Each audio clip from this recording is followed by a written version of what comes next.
auxiliares. Y dentro de los grandes reparadores está el hepatnavirus, que es el virus de la hepatitis B. Y tenemos a los adenovirus como también reparadores o auxiliares para reparar otros virus. Y vamos a ver que también existe un gran apoyo aparte de esto, porque gracias a los adenovirus se están estudiando para tratar de encontrar la forma de curar. Entonces, ¿qué características tienen los adenovirus? Que fueron descubiertos en 1953 gracias a una investigación que se hizo en un paciente que tenía adenoiditis, que tenía inflamación de las adenoides. Y al tener inflamación de las adenoides se dieron cuenta de que había un virus ahí y estudiaron los virus y encontraron que ese era el problema de la adenoides que tenían. Y por eso recibieron el nombre de adenovirus, porque fueron descubiertas en las adenoides. Y van a dar el famoso catarro común. En 1973, cuando todo el mundo habíamos pensado que el rotavirus y el norpavirus eran los más importantes virus que provocaban diarrea, nos dimos cuenta que también había otro tercer virus que daba una diarrea muy importante que podía desencadenar al paciente, que era el virus y afecta, si llegamos a la conclusión de que afectan al tracto respiratorio y a la conjuntiva, ¿sí?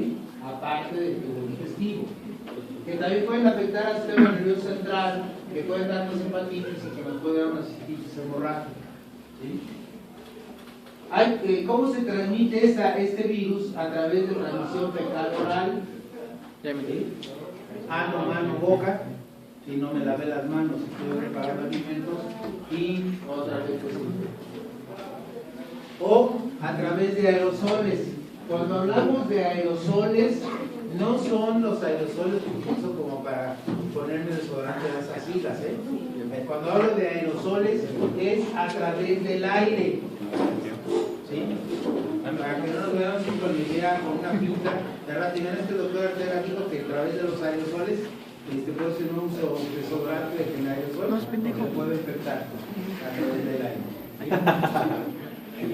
A través del agua, sobre todo cuando las albercas no están cloradas o cuando nadamos en lugares donde el agua está estancada, como son los bordos. Hay bordos muy grandes aquí en Querétaro donde almacenan gran cantidad de agua y vemos niños nadando ahí. Entonces es muy importante que sepan que esos bordos pueden, aparte de traernos como consecuencia un problema viral o un problema bacteriano por el estancado, también nos puede traer un problema muy grave que es la amiba de vida libre. La amiba de vida libre no le gusta irse al tubo digestivo. La amiba de vida libre le gusta irse mucho al cerebro. Y nos da una meningoencefalitis cerebral y habitualmente el paciente que tiene meningoencefalitis amibiana termina muerto. Por eso están en un bordo, mejor no venir. Y entonces, bueno, a través de estornudos, a través de la tos que ya dijimos, o a través de instrumentos médicos, sobre todo si el médico está teniendo un cuadro catarral, está estornude, o tose y tose, o se limpia con el pañuelo y luego agarra los instrumentos con los que va a operar a un paciente o va a poner un catéter o le va a poner una bronquitis, lo que sea, le puede transmitir las enfermedades. Y no nada más estamos hablando de los adenovirus, estamos hablando de una gran cantidad de virus que nos pueden, o de microorganismos que nos pueden infectar. Y entonces, bueno, ¿cuáles son los serotipos que tenemos? Son 49, ¿sí? Y están localizados en 6 subgrupos de la A a la F, siendo los más importantes a nivel humano del 1 al 7, y de estos, en niños, el 1, 2 y 5 son los más importantes, y los adultos el 4 y 7, que son, pásate.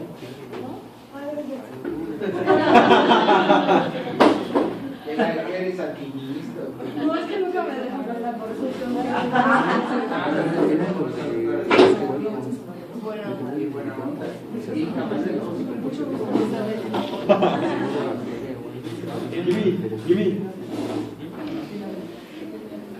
Bueno, sigamos. Y los adultos, el 4 y el 7. Es una infección que es cosmopolita predominantemente en lugares de concentración, por ejemplo, en salones. ¿Sí? Y hay brotes epidémicos y esporádicos y diferentes, y pueden ocasionar diferentes enfermedades.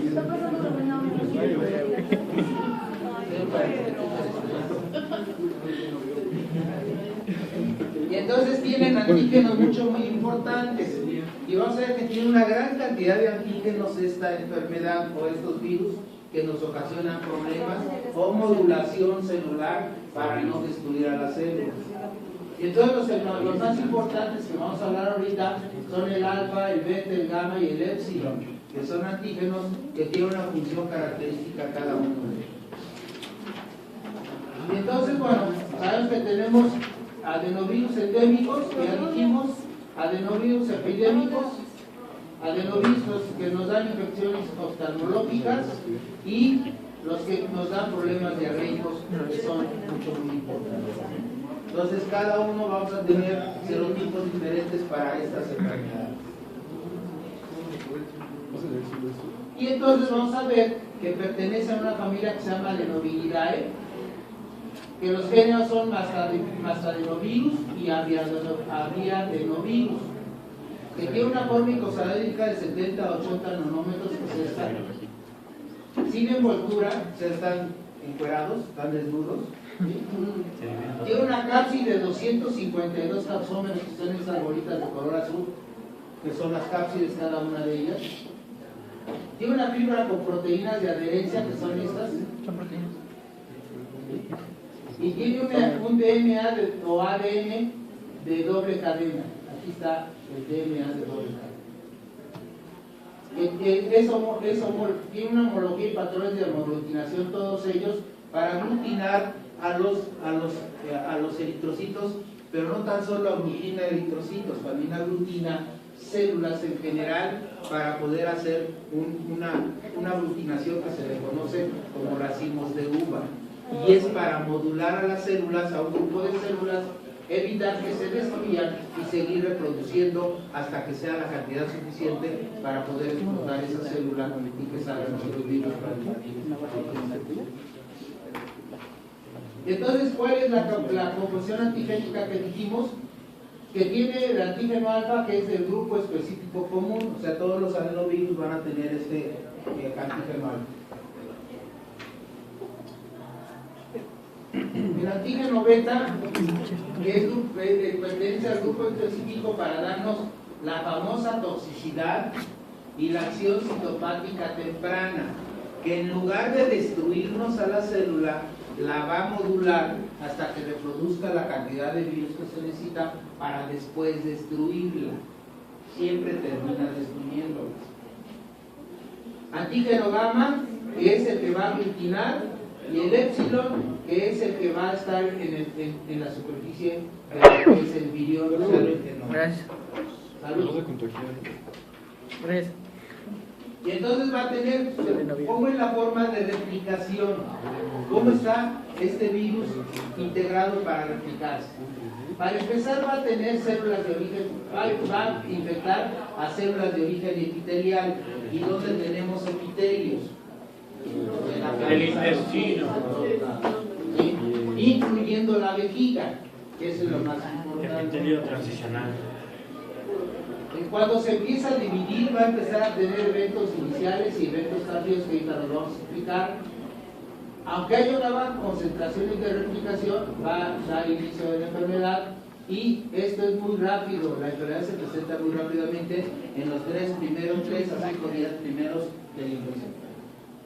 Y entonces vamos a ver cómo es la adhesión, cómo es la penetración, cuáles son los eventos iniciales, la replicación de DNA y eventos tardíos, el ensamblado y maduración, los efectos sobre los mecanismos de defensa y los efectos sobre las células que les ocasiona ello. Y vamos a empezar a ver esto. Vamos a ver primero la adhesión y la penetración. Cada fibra va a tener 100.000 receptores para que pueda fijarse a la célula. 100.000 posibilidades para poderse fijar a la célula. Y al fijarse en la célula, le va a decir a la célula, endosítame. Entonces le va a decir a la célula, endosítame a través de un endosoma, que es una vacuola, donde va a quedarse pegado el virus en la membrana, y entonces la vacuola se extiende una especie de brazos y meten a la vacuola para poder ser destruida. Pero curiosamente no es destruida. Se le quita la cápside, se sale el genoma, que es DNA, y se va al núcleo. Y eso tarda 5 minutos en que llega la célula, se implanta, se forma el endosoma y llega al núcleo, tarda 5 minutos en hacer todo este evento. ¿Sí? Y inocula, ya dijimos, al núcleo. ¿Cuáles son los eventos iniciales que son importantes? Que va a formar 20 proteínas iniciales. ¿Para qué les sirven esas 20 proteínas? Para inducir al virus, digo, a la célula, para que empiece a replicar el DNA, el ADN o DNA viral. Y entonces la célula huésped es inducida para la replicación. No conforme con esto, para evitar ser destruido el DNA, forma otros mecanismos de defensa, que es el antígeno E1A, que va a tener los mecanismos de defensa de nuestra célula. Pero no conforme con esto, va a formar el antígeno E1B, que evita que la célula se destruya, porque evita la apoptosis. ¿Por qué? Porque no quiere que se destruya la célula, quiere que se module la célula para poderse fabricar el virus. Pero no conforme con esto, vamos a pasar a la replicación, que son los eventos tardíos. Ya vimos cuáles son los eventos iniciales para evitar la destrucción. Ahora, ¿cuáles son los eventos tardíos? Que es para la replicación. Y entonces, para replicarse, le dice, estas mismas 20 proteínas que se formaron, le dice al DNA de la célula que se detenga, que no fabrique nada, y entonces fabrica un RNA mensajero. Por esas 20 proteínas va a ensamblar un RNA mensajero avisándole a la célula que lo produzca. Y ya que lo produce, hace un lado el RNA mensajero de la célula y manda a su RNA mensajero a avisarle al núcleo que se tiene que empezar a formar cápsides y ensamblar cápsides para que puedan empezar a empacarse los DNAs que se están reproduciendo dentro del núcleo. ¿Sí? ¿A qué se refiere lo de general 18? Ah, perdón. Me adelanté. Entonces, al fabricar, al empezar a sintetizar el DNA viral, el mismo DNA viral le avisa a la célula que empiece a empalmar aminoácidos, ¿sí? Que son aminoácidos, y al empalmar aminoácidos, que forman proteínas. Entonces, al formar proteínas, va a formar 18 proteínas para formar un RNA mensajero, que es al paso y entonces desplaza a la célula, al RNA celular, y utiliza el propio para elaborar grandes cantidades de proteínas virales para formar las cápsides y las fibras que debe de tener este virus. Entonces todo eso, el genoma lo reproduce dentro del núcleo y las cápsides las fabrica en el citoplasma. ¿Hasta aquí vamos bien? Sí, vamos. Y entonces va a haber una morfogénesis viral donde el ensamblado va a ser en el citoplasma, pero van a llegar, este es mi núcleo, van a irse formando parecería fila, se van formando las cápsides, van pasando por el núcleo y el núcleo abre una puerta para estar mandando los genomas adentro de las cápsides. ¿Sí? Entonces van saliendo ya con el genoma de adentro de la cápside. Y entonces se forman las cápsides vacías, se introduce el DNA desnudo y se rompen las células y liberan. Pero antes de romperse las células y liberarse, ¿sí? Va a haber mecanismos de defensa todavía más importantes del DNA, del adenovirus. ¿Sí? Entonces va a producir un RNA AB, ¿sí? Que protege contra el interferón. te dice al interferón, tú no actúas a mí ni me atacas. Y entonces lo detiene al interferón, ¿sí? ¿Por qué? Porque bloquea la producción de proteínas para que el interferón no se produzca. Luego tiene un antígeno A1A que bloquea los genes para la respuesta de interferón, y para colmo de los males tiene un antígeno E3 que inhibe la respuesta citolítica de nuestras propias células para que se destruyan las células que están infectadas. Y al bloquear la respuesta citolítica hace que se modulen las células para que se pueda reproducir la cantidad de virus que sea necesaria, ¿sí? Y entonces va a actuar sobre los linfocitos, sobre el factor de necrosis tumoral alfa y sobre las interleucinas, y va a actuar a nivel de los vasos y de los bronquios para darnos también un evento que vamos a conocer como una crisis de asma, pero que no está dado como habitualmente. Y también va a actuar disminuyendo actuando sobre los linfocitos B para disminuir la producción de IgM, IgA y IgG. ¿Para qué le interesa que no se produzca tanta IgA? ¿Dónde secreciones en las células epiteliales? ¿Dónde actúa la IgA secretora? En las células epiteliales. Por eso tiene que detener a la IgA para que no haya nada. Y entonces, ¿qué va a ocasionar?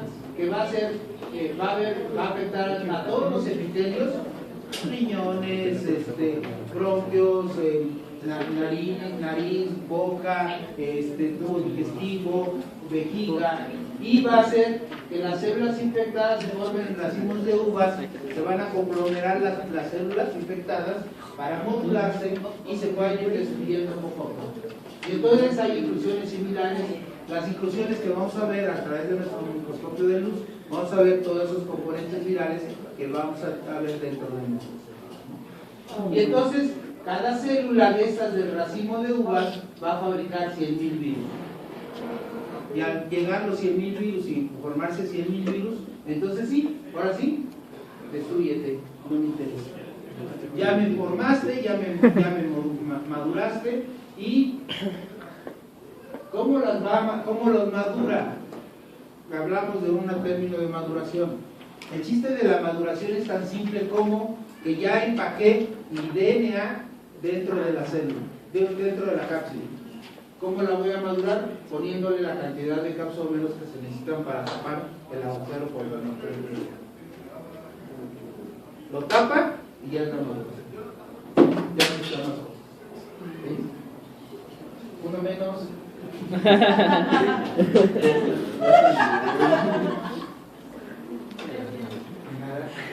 Y entonces, bueno, ¿qué es lo que hacemos nosotros para poder evitar todo esto? ¿O para qué nos sirve este adenovirus? Lo utilizamos para vehículos, para terapia génica. ¿Para qué me interesa hacer que sea un vehículo? Para meter algo genéticamente y transformar algo que me esté dando problemas. ¿Para qué también lo voy a utilizar?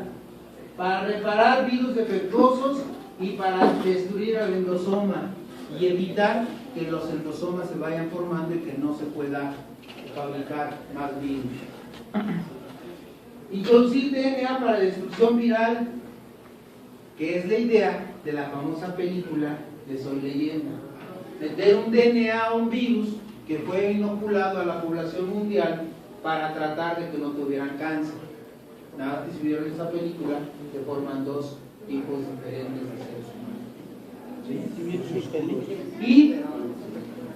Y para meter mutantes, virus mutantes, para destruir tumores. Para eso se utiliza. Y entonces, ¿cuáles son las infecciones en los humanos rápidamente? En la vía aérea nos va a provocar problemas respiratorios, desde una faringitis aguda, que es un cuadro catarral, una laringotraqueitis, una bronquitis o bronquiolitis, o una neumonía, y nos puede confundir con una crisis de asma. En los ojos, fiebre conjuntival, ¿sí? O queratitis, enteral, diarrea. A nivel de vías urinarias, cistitis hemorrágica. Dijimos que también en la vejiga se forman los racimos de uvas, se reproducen los virus y al romperse las células, como es tan delgada la capa de la vejiga, va a empezar a sangrar de la zona basal de nuestra vejiga, porque ahí están los vasos de y al sangrar, para que la persona orina va a orinar. A nivel del hígado, cuando una persona es trasplantada, le va a ocasionar una hepatitis a ese virus, a ese hígado trasplantado. ¿Por qué? ¿Por qué en las personas en general no? Porque la persona que está trasplantada está tomando medicamentos inmunosupresores. Y como es un hígado trasplantado y la idea es que sea otro al bloquear al inmunosupresor, hace que el hígado empiece a sufrir y afecta a los ganglios linfáticos, a las adenoides, a las amígdalas, y esta es una persistencia por meses, que cuando tenemos una infección crónica de las adenoides y de las amígdalas, gracias a esto el médico va a ganar dinero, porque va a tener que quitar las adenoides y quitar las amígdalas. Y bueno, la patogénesis es muy simple: ingresa a los linfocitos, se disemina, se va a los ganglios linfáticos, y cuando se va a los ganglios mesentéricos se puede confundir con una enfermedad que se llama apendicitis aguda. Cuando nosotros, recordad que nosotros al terminar en ilion, ¿sí? En el ilion, terminar salud, vamos a tener las placas de Peyer, que pertenecen al tejido linfático, y al inflamarse las placas de Peyer de ese lugar, vamos a tener dolor muy importante. Y entonces, cuando tenemos ese dolor muy importante que no se nos quiere quitar, y empezamos a explorar y encontramos datos característicos de abdomen agudo, el paciente termina siendo operado y le hacemos un ABC, abrir, ver y cerrar, porque no tenía nada. O lo que hacen muchos médicos, cuando ya operaron y que vieron que no tenía nada de apendicitis, pues dicen, bueno, pues para que no tenga un evento secundario de apendicitis, yo le quito el apéndice y ya nos olvidamos del problema en el futuro, ¿no? Y pero termina con una cirugía, y creamos cirugía blanca. Y entonces, bueno, pues nos va a dar un apéndice o una diarrea. Y bueno, ¿cómo va a ser la inmunidad? Pues ya dijimos cómo va a ser la inmunidad, y aparte induce la inmunidad eficaz contra la infección de ese serotipo, no de los demás. ¿Sí? Estamos hablando de diferentes serotipos. Y cuando la mamá, durante el embarazo y durante la lactancia, va a proteger a su niño con inmunidad contra estos virus, desde los 6 meses hasta 11 meses, dependiendo del tiempo que le dé leche materna. El diagnóstico es clínico, no necesitamos hacer ningún estudio realmente, podemos aislar el virus, puede ser fijación del complemento, pueden ser cultivos, pero si le hacemos un cultivo, el cultivo me lo van a reportar 21 días a un mes después, y el paciente va a estar curado y van a decir, es que tenía adenovirus, qué bueno que me lo ya. Y no hay tratamiento. Se ha utilizado la ribavirina y el sidecovir, pero se tiene que empezar 2 días antes de que empiece el enfermedad. Y como no sabe quién lo tiene, pues no se toma nada, y ya cuando sale la enfermedad hay que dejar exactamente que lo unidad. Doctor, ¿y si se infecta por un primo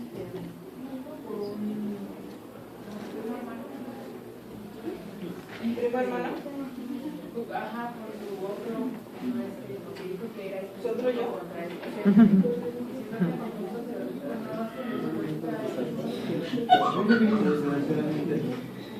Por eso se inventaron las vacunas, pero las vacunas todavía no confieren una infección, una protección completa contra estas infecciones, ¿sí? Y lo más importante, clorar el agua y no meternos en aguas que no estén cloradas. Y vamos a cambiar rápidamente a otro virus que se llama virus del papiloma humano. Está bien cañón,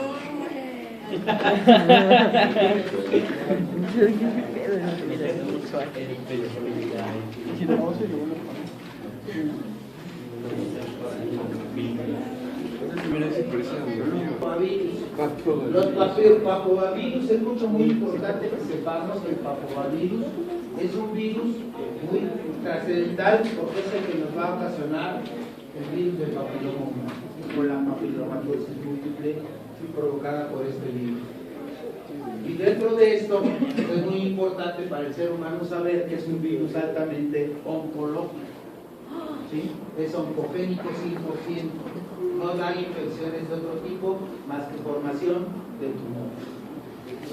Tenemos otros como el virus vacuizante de los monos, que es el SB40, que es que los monos se infectan también de él, ellos van a tener tumores, y cuando nosotros estamos en contacto con estos monos infectados, también nos dan. ¿Sí? Y los virus humanos G6 y VIH que dan las mismas características que el virus del papiloma humano, aunque en tumores un poquito diferentes, pero no tienen que hablar de ellos porque el más importante es el primero. Y entonces vamos a hablar del primero, que es de la familia del Papillomavirinae, que son virus con capacidad oncógena, ¿sí? Que van a formar tumores solamente. Y los géneros son el papilomavirus y el miopapovavirus. Y por eso le dieron el nombre de papovavirus por el padre de la primera familia y el povavirus de la segunda familia. ¿Sí? Por eso se llamó papovavirus.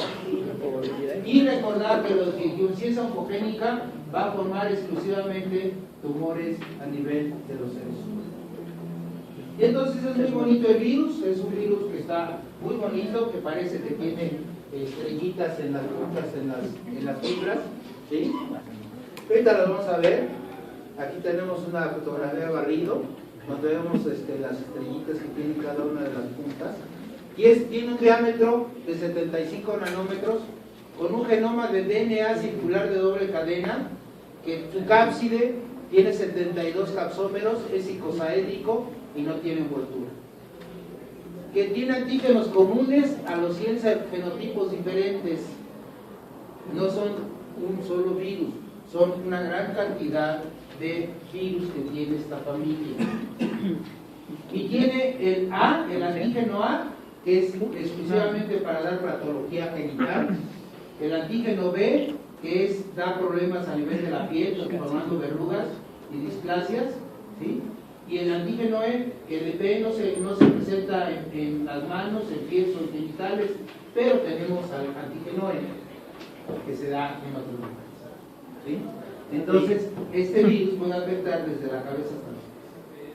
Y por ejemplo, cuando es por ejemplo, en piel, aparte de por relación sexual, también se puede contagiar por de mano a mano, sí. De piel a piel. ¿Le puede dar más de uno o tiene que ser uno? Los antígenos los tienen los tres el mismo virus. ¿Y de qué depende que se active un gen? No, viene incluido dentro de lo que va a ocasionar, viene incluido. O sea, te va a dar los O sea, como la uno te den los tres. Sí, es posible que te den los tres. Y bueno, aquí vemos también cómo tienen las cuchillitas en las puntas. Es cosmopolita, se presenta más en las ciudades que en el campo. Y sobre todo es más difícil que se presente en el campo porque las familias viven muy separadas cuando se viven verdaderamente en el campo, no en la concentración que se da en la ciudad.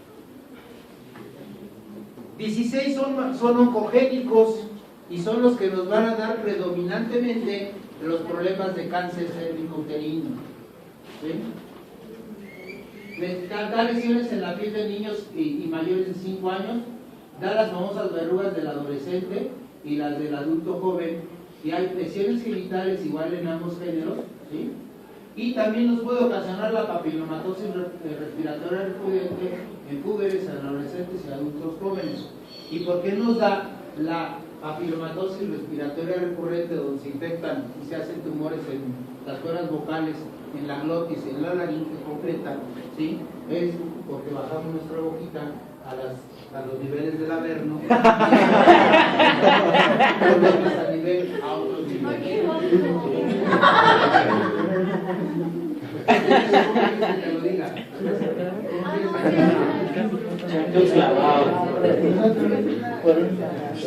Y entonces, bueno, aquí vemos vivo a nuestro papillomavirus. Y está muy bonito. Estas son sus fibras, su cápside que está aquí adentro, y adentro de ella está el. Y entonces, ¿cuáles son? Entonces, ¿qué enfermedades nos va a ocasionar? Excepcionalmente nos puede ocasionar displasia o hiperplasia epidérmica, que es un tumor, un cáncer, que se llama enfermedad de Heck. Se transmite de piel a piel, ¿sí? De piel a mucosas, a nivel sexual y vertical de la madre al hijo. Y esto depende del número de compañeros sexuales, ¿sí? Si ustedes tienen un compañero sexual que llevan años con él y nunca han tenido un problema de tipo infeccioso, es rarísimo que puedan llegar a tener un infeccioso, porque es un solo compañero sexual, ¿sí? Y entonces, cuando se tienen más de un compañero sexual, el riesgo va a aumentar. Y cuando empezamos a hablar de todas estas enfermedades, dijimos que no sé si las escucharé a ustedes, pero en Estados Unidos, a nivel de la secundaria, de muchachos de 15 años, se les hizo un estudio para saber cuántos compañeros sexuales habían tenido. No ellos dos como tal, así como ellos dos directamente, sino la suma que se va teniendo a través del tiempo de estos muchachos de 15 años para ver con cuánta gente han tenido relaciones sexuales, tanto el hombre como la mujer. Y fueron sumando esa pirámide y llegaron a la conclusión de que esta pareja de 15 años que fue estudiada ya llevaba 253 compañeros sexuales. ¿Sí? O sea, no quiere decir que tuvieron relaciones con 253, sino la suma que van teniendo a través del número de parejas que van teniendo esas dos personas, llegaron a la conclusión de que esta pareja estaba teniendo relaciones sexuales con los antecedentes de 353 personas. El oído porque no le cabe ahí. Estamos hablando de muchachos de 15 años en secundaria. Entonces imagínense la situación que se puede vivir debido al número de compañeros sexuales. Tuvieron 253 posibilidades de enfermarse de cualquier enfermedad. Y por eso tenemos aquí. Y entonces también depende de la promiscuidad. Y no es lo mismo tener relaciones sexuales por la vía natural a tener relaciones sexuales a nivel oral o anal. También es muy diferente. Y cuando tengan la oportunidad de ver parasitología y que vean lo que es la amiba extraintestinal, se van a dar cuenta de las lesiones perforantes que puede tener el pene o los genitales. ¿Sí? Y entonces, ¿cuáles son factores indirectos? No quiere decir que esto lo ocasione, sino que estas enfermedades o estas formas de manejo pueden también dar indirectamente de mayor facilidad a tener la infección. ¿Sí? Los anticonceptivos orales, ¿por qué? Porque aparte que son gran cantidad de hormonas que está recibiendo la persona para no embarazarse, ¿sí? Para mucha gente el tomar anticonceptivos orales es decirle, tienes libertad para hacer lo que quieras. ¿Sí? Va a ocasionarnos acantosis, que es que todas las células que se infectaron a nivel basal y que ya tienen al virus, las nuevas células que se formen van a formarse con la deformidad que tiene dada por el virus inicial. ¿Sí? Eso se llama acantosis. En las mucosas va a haber degeneración de las células y se va a llegar a la malignidad, siendo la mayor malignidad en la mujer, que es el cáncer cervicuterino. A nivel de los ojos va a haber conjuntivitis, o va a afectar con tumores en la conjuntiva, con tumores en el animal, o a nivel nasal, o a nivel bronquial, o a nivel esofágico. A nivel de la dermis,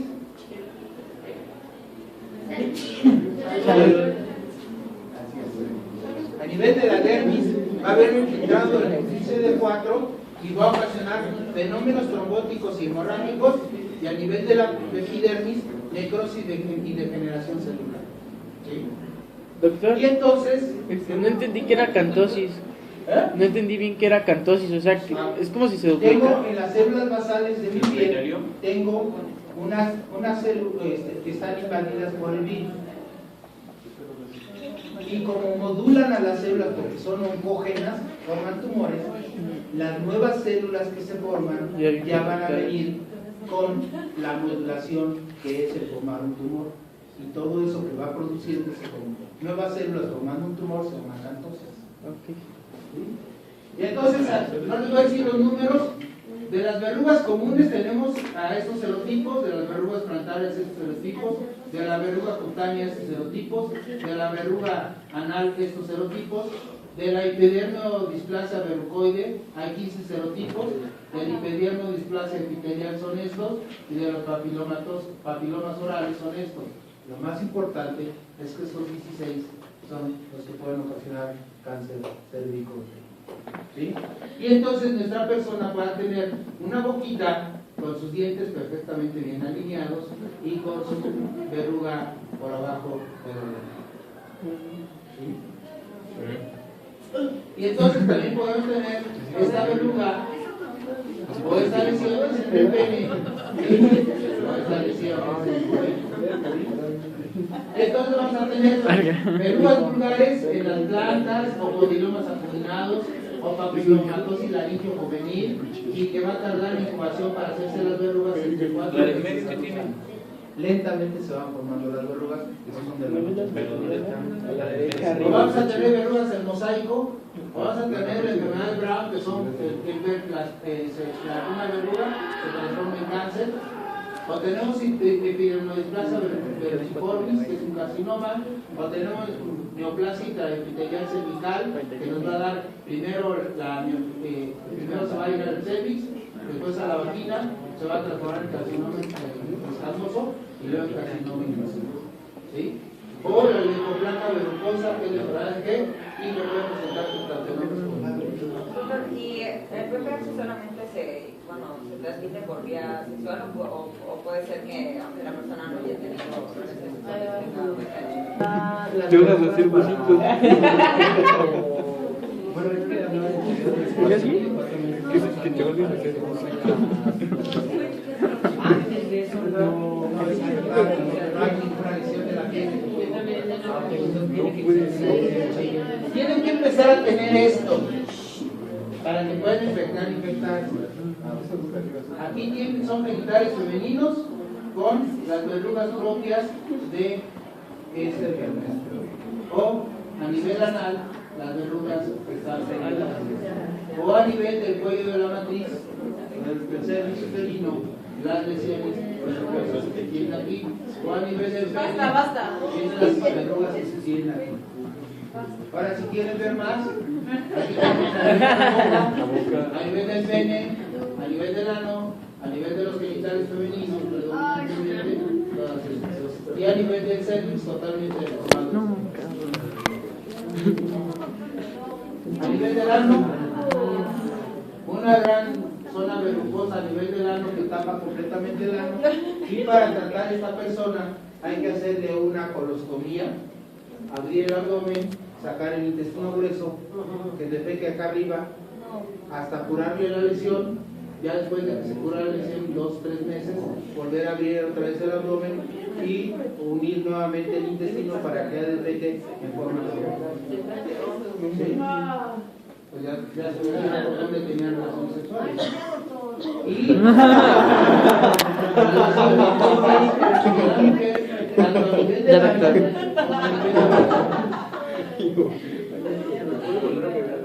y este es un cáncer cérvico-uterino invasor donde ya el tumor está protrudiendo a los genitales. Aquí ya no hay que hacer nada más que llamar al R5, que es el sacerdote, para que le dé los santos óleos, porque esta mujer debe tener invadido todo su cuerpo. Y entonces, ¿cómo va a ser el diagnóstico? El diagnóstico lo voy a hacer clínico. Si veo las verrugas, agua pasa por mi casa, cate de mi corazón, ¿qué tiene? Pues aguacate, ¿sí? Entonces, ¿qué tiene? Pues una enfermedad por el virus del VPH, ¿no? Pero bueno, lo tiene a nivel genital, voy a hacer un estudio de nivel genital, entonces le hago una colposcopía a la mujercita. Y a la lesión, y a la lesión le aplico ácido acético al 5% y Lugol, que es el estudio de Schiller. Ah, sí. Y entonces veo los cambios anatómicos funcionales que van teniendo esas células para ver. Uno menos. Ahí va, pendejo. Y entonces le hago una biopsia. En la biopsia voy a tener células famosas queratinizadas con citoplasma anaranjado y núcleo atípico. Células famosas queratinizadas, ¿sí? Con citoplasma anaranjado y núcleo atípico. Y estas células se llaman coilocitos. Y al tener coilocitos, muy rápidamente puede cambiar a un carcinoma in situ y después un carcinoma escamoso. Antes de llegar al carcinoma in situ, si tiene coilocitos, hay que hacer algo. Ya sea quemar toda la lesión y verla posteriormente, o hacer algo para quitar completamente la lesión. Entonces voy a hacer inmunocitoquímica con los productos que saqué de aquí. Hago una inmunocitoquímica que es seguir, para poner el hilo que tengo, ponerle mercapto de etanol y voy a ver el antígeno libre. O le puedo hacer liquidación in situ a través del DNA, de zonas de DNA, o le puedo hacer PCR. ¿Sí? ¿Cuál es el tratamiento cuando tengo las famosas células que dijimos que se llaman de coilocitos? Es hacer, o lo quemamos, hay sustancias para esto, que ahorita las vamos a ver, o hacerle una conización. Una conización es agarrar el cuello de la matriz con un bisturí.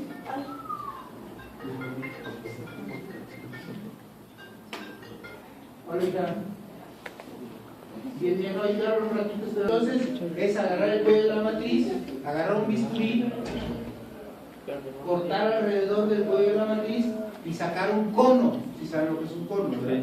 Por eso se llama conización, porque saco un cono de cuello para quitar toda la lesión que se tiene en la base, en la superficie, para sacar tejido que esté sano en el cono y ya no se siga la Pero si le hice una conización y esta mujercita tenía 20, 22, 24 años y en algún momento se embaraza, le tengo que hacer, cuando se embarace y empieza a crecer el embarazo, le tengo que agarrar el cuello de la matriz y hacerle un nudo con una sutura, con una seda de 2 ceros para cerrar el cuello, porque al tener la conización se vuelve insuficiente el cuello de la matriz y se puede venir en abortos. Ese es el otro problema. Entonces por eso tiene que hacer un cerclaje, se llama cerclaje.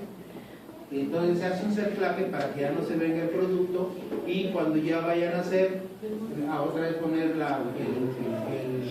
espejo vaginal, hacerle un corte al hilo, jalar el hilo y esperar que se venga el producto. ¿Sí? Entonces por eso también es muy importante que sepamos qué cosas se pueden hacer, pero podemos evitarla, ¿no? Podemos evitar tener esto en la boca. ¿Sí? Y qué tratamiento le voy a dar tanto a nivel de los genitales como a nivel de las lesiones. Ácido salicílico tricloracético, todopilina, que son medicamentos untados, ¿sí? 5-fluoracilo, que es forma de inyecciones, leomicina, que es en forma de inyecciones, y liquidimod, que es también es untado, o hacerle curetaje con incisación cervical, electrofiguración, electrocauterización o crioterapia, láser, y cuando ya tenemos dudas de que pueda tener un cáncer, tienen que decidir la mujer si quiere que nada más le quiten el cuello o hacer histerectomía. ¿Sí? Y lo más importante, aplíquense. ¿Todo? ¿Sí? ¿Qué vas a hacer? Francisco. Entonces aquí nos vamos a quedar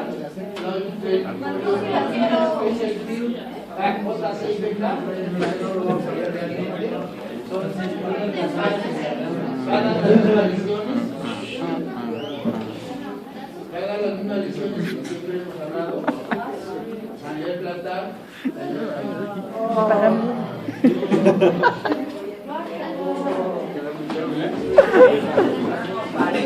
una mamadita. Ay, Dios mío. Oh, Dios mío.